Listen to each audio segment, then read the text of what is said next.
All right, we're starting Unit 5, and this will be our last unit on polynomials, though factoring never goes away. So this unit is pretty short. It's only 4 lessons, and then we'll review and test. The test is cumulative for all of polynomials, but don't worry, the review and the homework assignments also are kind of cumulative, so they'll be reminding you of all those things from Unit 3 and Unit 4 as we go along. And the test will be for you. If you're on an A day, it will be that Monday before Thanksgiving break, and if you are a B day, it will be that Tuesday before Thanksgiving break. If you know that you're going to be absent one of those days, it's probably in your best interest to try to take the test early so that you don't have that long break where you forget things and stuff. So anyway, so we'll be wrapping up this unit next week with a review, and right before Thanksgiving break, we'll have our test. So today is a very mechanical day. We're just going to be learning how to divide polynomials. And then next time and in the other lessons after that, we'll be talking about how we can use division to help us as we're studying polynomials and what some of the implications are of division. So we're going to be learning 2 different methods for dividing polynomials, and there's a really specific reason that I show you the 2 methods. The first method is long division, and long division is very similar to long division with numbers, which I had you practice after the last test. The other type is called synthetic division.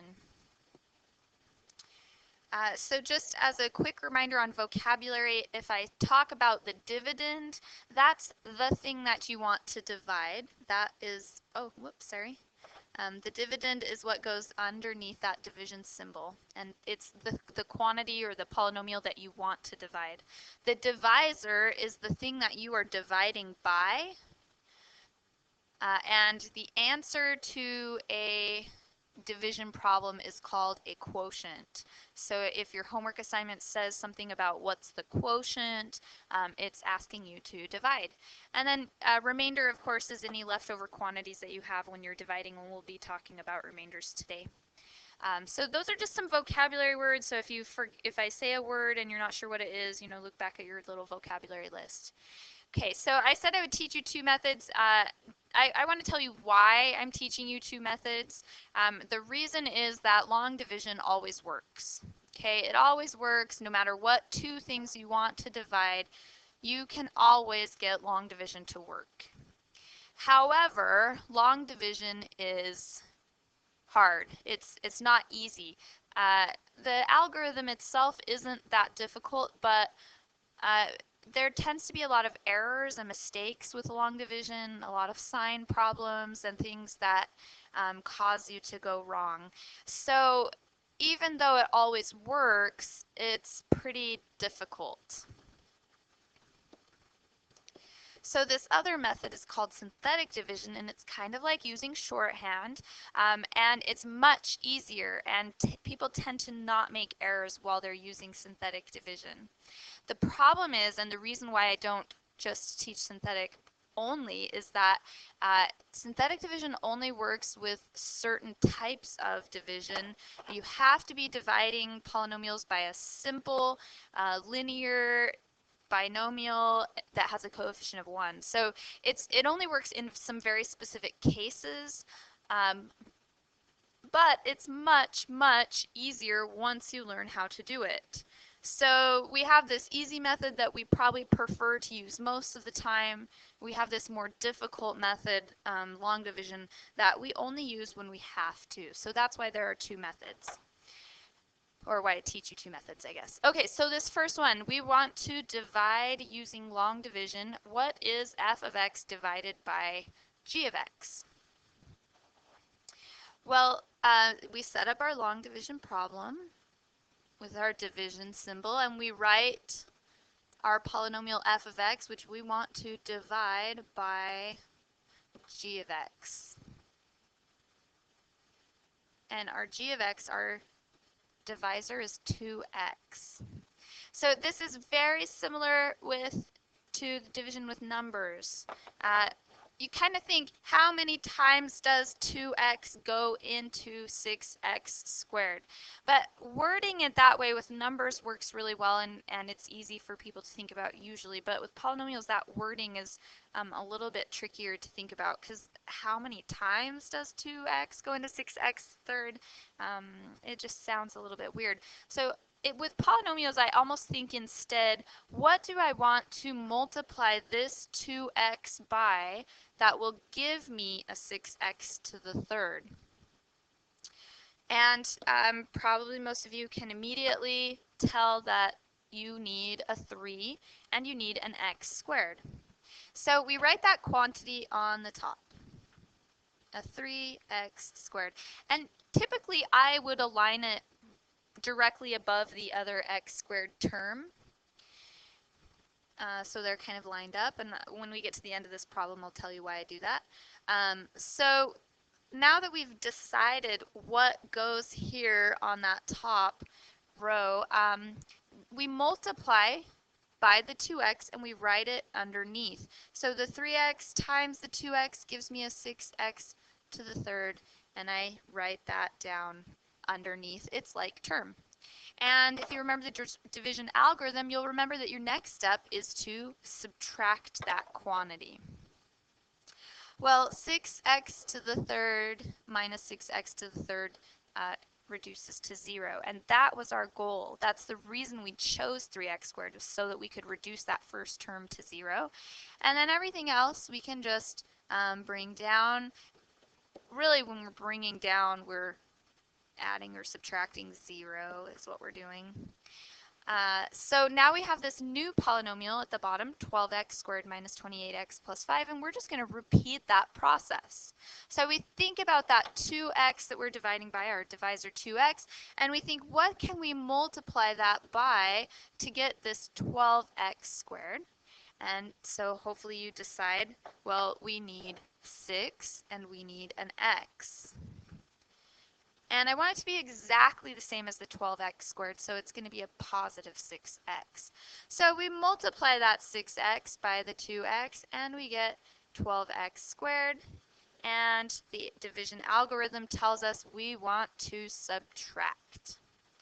When we subtract, hopefully we get that reducing to 0, which was our goal. And we bring everything else down.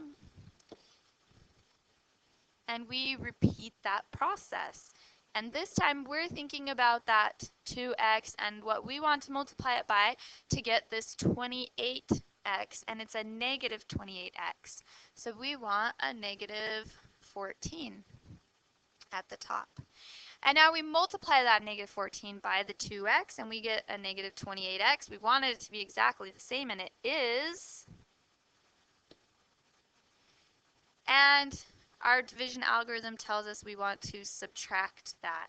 Well, if we subtract a negative, that becomes addition, and this term reduces to 0, and we just have 5 left.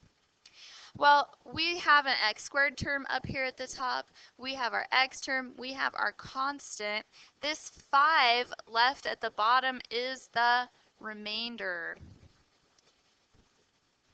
So we would write that in this case as a remainder of 5. So it's definitely not an easy process. It's difficult. There's a lot of places where you might forget to subtract and end up with some sign errors, or you might add the integers wrong and end up with the wrong coefficient. There's just so much room for error, even when you're trying to be very careful. Let's try another one.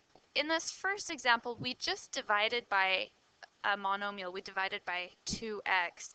From now on, and most of the time when we want to divide polynomials, we're dividing by a binomial, 2 terms. So this is a little bit trickier, but I think once you go through it a few times and get the feel for that algorithm, you'll be fine. So we're dividing 6x to the third plus 13x squared plus 3x plus 4 by 3x plus 2. So same as last time, we think about these leading terms and we try to decide what we want to multiply that 3x by in order to get a 6x to the third. So we need a factor of 2 and we need a factor of x squared. Again, I like to put it above its like term, but you don't necessarily have to. So we decide and think about what we want to put there on that top row, and then we multiply that 2x by our divisor 3x plus 2. Now, what we're really doing is we're taking that 2x and we're multiplying it by a 3x plus 2, which is something that you guys are all really good at and have done quite a bit over the last couple of years. It's a 6x to the third plus a 4x squared. But for some reason, when it's written like this, it's easy. And then when it's written like this, it becomes a lot more difficult. But that's all we're doing. We're just multiplying that 2x squared by the 3x plus 2. So we write down what we get, and it's a 6x to the third and a 4x squared.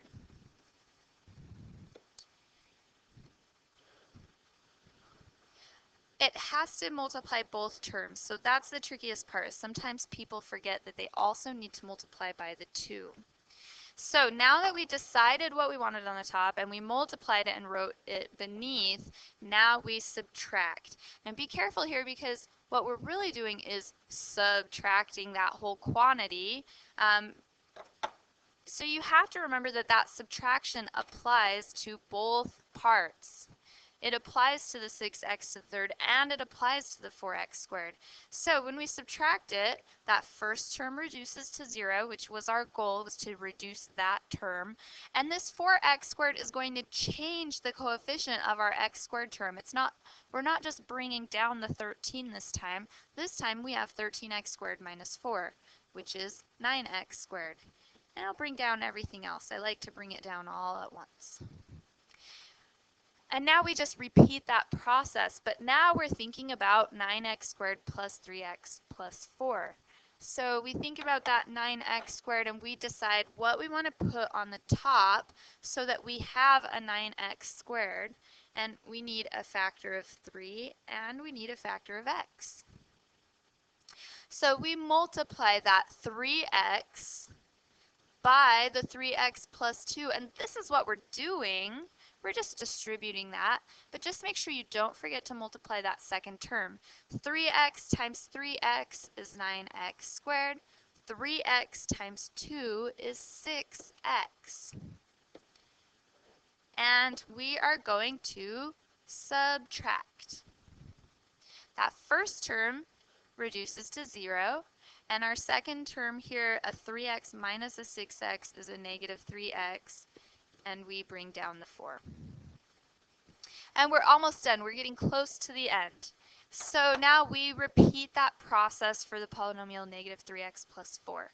So we think about what can I times this 3x by so that I get a negative 3x. And it's a negative, and we need a number there. It's a negative 1. Negative 1 times 3x gives me negative 3x. Negative 1 times 2 gives me negative 2. So I've multiplied it, and now I need to subtract. We're subtracting a negative 3x, and we're subtracting a 2, or a negative 2, sorry. So those both become addition, and as we add that up, that first term reduces to 0, which was our goal, and we finally have this 6. Well, I've reached the end. I've used all of my numbers. I have 2x squared plus 3x minus 1 as my quotient, as my answer, and this 6 that we have at the bottom here is the remainder. Remainder 6. Okay, so long process. You will get it, I promise. So what about these remainders? Well, remainders are the leftover stuff. So like if I had 7 cookies and I divided it into 2 groups, each group would have 3 and I'd have this remainder of 1 cookie. Well, sometimes you don't want to report your answer as a remainder, sometimes you want to use all of the cookies. And if that's the case, you can think of remainders as fractions. So in the case of our cookie, if we had 7 cookies divided by 2 friends, each friend would get 3 cookies, but then they would also get a half. Now, what that fraction is the remainder. The remainder was 1, and the 2 on the bottom is the divisor. It's what you were dividing by. So from now on, we're going to be writing our answers not with an R for remainder, but we're going to write them as a fraction. We're going to write our answer, our quotient, plus we'll put the remainder over the divisor. So let's go back really quickly and just modify our answers here. Before we said 3x squared plus 6x minus 14 with a remainder of 5. A more proper way to write that would be to say 3x squared plus 6x minus 14 plus I have a 5 remainder, and I want to put that over my divisor, which is 2x. So this is how, with polynomials, we would prefer our answer for the division. So let's try that next one to modify it with a more proper polynomial answer. Let me just shift this down a little. So we got our quotient 2x squared plus 3x minus 1. We have a remainder of 6, so we put that as 6 over, and in this case our divisor was 3x plus 2. And that would be a more proper way to report our answer. Okay, let's do one more long division together. So this one has what we call a missing term. So think about numbers for a minute. You know, when you have the number 307, that's a lot different than the number 37, and you need that 0 as a placeholder. Well, with polynomials, since they have x's, we don't necessarily need that placeholder. This expression that I wrote is exactly the same as this, but it's not necessary for us to write this because we just sort of know that there's 0x if there isn't an x there. But when you're doing division, you want to have these so-called missing terms represented as a placeholder, sort of like having this as a placeholder for the tens. So as we set up this equation, we're going to be very careful to check and make sure that all of the terms are accounted for. So the thing that we are dividing by, the divisor, is x plus 2. And we have 5x to the third minus 11x plus 7. So as you write that, think about standard form and think about the descending order of the terms. 5x to the third. Well, x squared should come next, but this expression has 0 of those, so we need to have a placeholder for that. And then you just continue down. The next term should be my x to the 1 power term, and the last term is the constant. So it's really important to have that 0x squared there as a placeholder.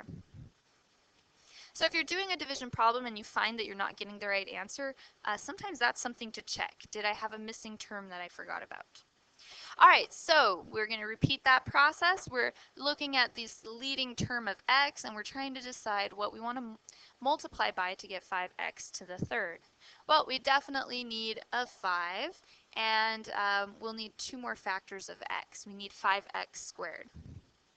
So once you have that 5x squared at the top, you just multiply by the x plus 2 and write it beneath. 5x squared times x is 5x to the third. 5x squared times 2 is 10x squared. And our algorithm tells us we need to subtract. We wanted that 5x to the third to be exactly the same so that when we subtract, that first term is reduced to 0. So we continue adding all that stuff down. We have a 0x squared subtract 10x squared. That's a negative 10x squared. And we have this new polynomial now, negative 10x squared minus 11x plus 7. And we need to decide now what we want to put on the top so that we can reduce that first term to 0. We want it to be a negative 10x squared, and we already have one factor of x over here, so we need a negative 10x. Negative 10x times x gives us negative 10x squared. That's perfect. We wanted it to be exactly the same. And the negative 10x times 2 is negative 20x.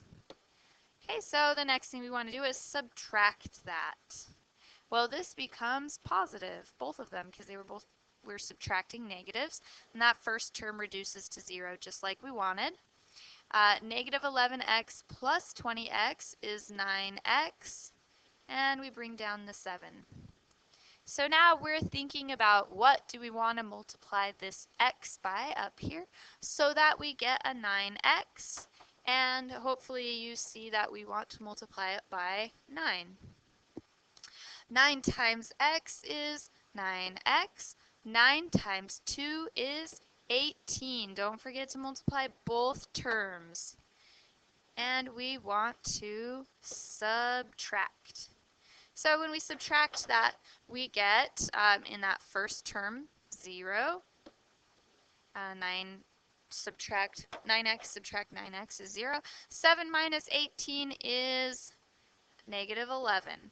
Now that's our remainder, but we want to report our remainder as fraction form, so we would write negative 11 over, our divisor was x plus 2. So this is our quotient. That's our answer to our division problem. Okay, in your notes I have 2 or 3. I have 3 for you to try. If I were you, I would pause your video right now and I would try those and see if you understand that algorithm. If you don't, please come in for help and I will help you. It is definitely something you can master, but it is a little bit tricky at first. You have to be so careful with your signs. So I'm going to go ahead and show the answers to those 3 practice problems, but I would encourage you to do them first and then check yourself and see if you've got it. Okay, here's the first one. It didn't have a remainder. Here's the second one. And you can pause and look through it if you need to, or see if you can find your error if you made a mistake. And then here's the last one. So that's it for long division. It's just a procedure and you can totally master it with a little bit of practice. The next type of, I'm going to skip that. The next type of division is called synthetic division. Now synthetic division is a little bit like magic. If you look at a synthetic division problem and a long division problem side by side, you can usually, kind of see where the numbers are and why it works the way it works, but it's kind of tricky to understand what's happening exactly. But it very much saves us a lot of time, and it allows us to have a procedure that doesn't lend itself to quite as many errors. And usually once you know how to do synthetic division, it's a very easy process. So it's like shorthand. So in this first example, the thing that we want to divide by is an x plus 5. So in synthetic division,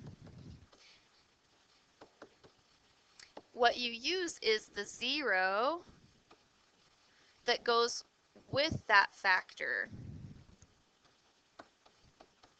and the 0 that goes with the factor x minus 5 is 5. Okay, so it's really important that you understand we're not just magically changing the sign. We are using the 0 that goes with the factor x minus 5. So we put that 5 there in that position, and then you look at the coefficients of your polynomial and you write the coefficients down.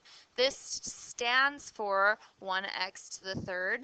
This one is sort of shorthand for negative 2x squared. This one is for the negative 8x, and here's the negative 35 constant. So you use those coefficients only, and now here's how it works. That first one you just drop down, like adding 0.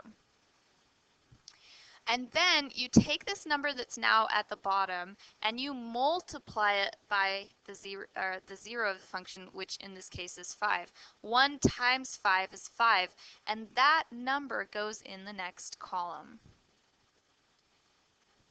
And then you just add that column up to get the next number at the bottom. Negative 2 plus 5 is 3. And then you multiply that 3, and you are always multiplying by the 0 that you put in the box there. You're always multiplying by 5, so we multiply that 3 by 5, and we put it in the next column. It's like we're thinking in our head, what's 3 times 5? And we put it in the next column, and then we add that column up, and we get 7. And then we think, well, if we multiply that one by 5, we get 35, and you put that in the next column, and you add that column up, and you get a 0. So we have this weird code here. We have a 1, a 3, a 7, and a 0. And that code gives you your answer. It's just that it's still in shorthand, so you need to decode it at this point. Well, we started with something that was an x to the third. It was a cubic function, and we're dividing it by a linear function. We're dividing it by just an x with a power of 1. So I hope it's clear, and maybe it's not clear, but if we have a third power function, we're dividing it by a 1 power function, our answer is going to be a squared function.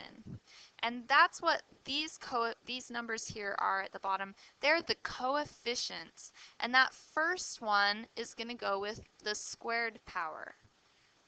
We know that our answer has to be squared. And that next one goes with the x. And we just descend like that.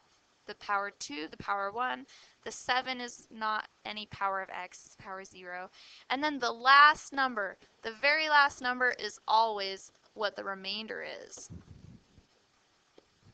So the remainder of this function is 0. So this is our answer, x squared plus 3x plus 7. I know that's really kind of a weird process, but once you see it a few times, once you practice it a bit, it's very easy. So let's try another one. We're going to divide a fourth power equation now. So we look at the thing we're dividing by. The divisor is x minus 2, so we have to use the 0 that goes with that factor, which is positive 2. We're essentially setting it equal to 0 and solving. And then we list out the coefficients. And the coefficients are 2, negative 3, negative 5, 3, and 8. And again, those are just the coefficients of the dividend. Just use those. Okay, so the procedure is drop that first number down and then multiply. You're multiplying by the 0. This 2 right here multiplied by this 2 is 4, so we write that in our next column.